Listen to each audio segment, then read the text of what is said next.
हर लड़की शादी से पहले बेटी होती है, लेकिन शादी के बाद बहू का रूप ले लेती है। सर पर पल्लू रखो, अब तुम बेटी नहीं बहू हो। पिता जैसे ही हैं, लेकिन ससुर से बात मत करो, तुम अब बहू हो। माँ ने नहीं सिखाया पैताने बैठो, तुम बेटी नहीं बहू हो। घर से अकेली बाहर मत निकलो, तुम अब बहू हो। अपनी राय मत दो, जो बड़े कहे वही मानो, अब तुम बहू हो। और धीरे धीरे उसने खुद को बहू के सांचे में ढाल लिया। अब वो बेटी नहीं रही, बहू बन चुकी थी। समय बदला, सास ससुर अब बूढ़े हो चुके थे। बीमारी ने उन्हें बिस्तर तक ही सीमित कर दिया था। अब पूछा गया, बताओ कौन सा इलाज करवाया जाए? तुम बेटी हो ना? सिराना पैताना मत देखो, अपने हाथ से खाना खिला दो, तुम बेटी हो ना? ससुर को अकेलेपन से उबारने के लिए उनसे बात करो, तुम बेटी ही तो हो। ससुर के कपड़े बदलने में कैसी शर्म, तुम बेटी ही तो हो। अब उसकी उम्र भी बढ़ चुकी थी। बेटियां तो मुलायम होती हैं, लेकिन बहुएं सांचे में ढल कर तैयार होती हैं। दोबारा बहू से बेटी बनने में अजीब सा महसूस होने लगा और फिर से वही कहा जाने लगा,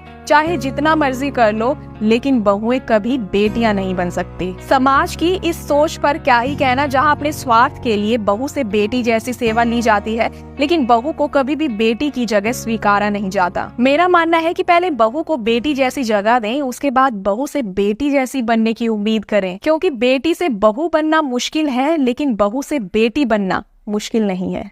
हर लड़की शादी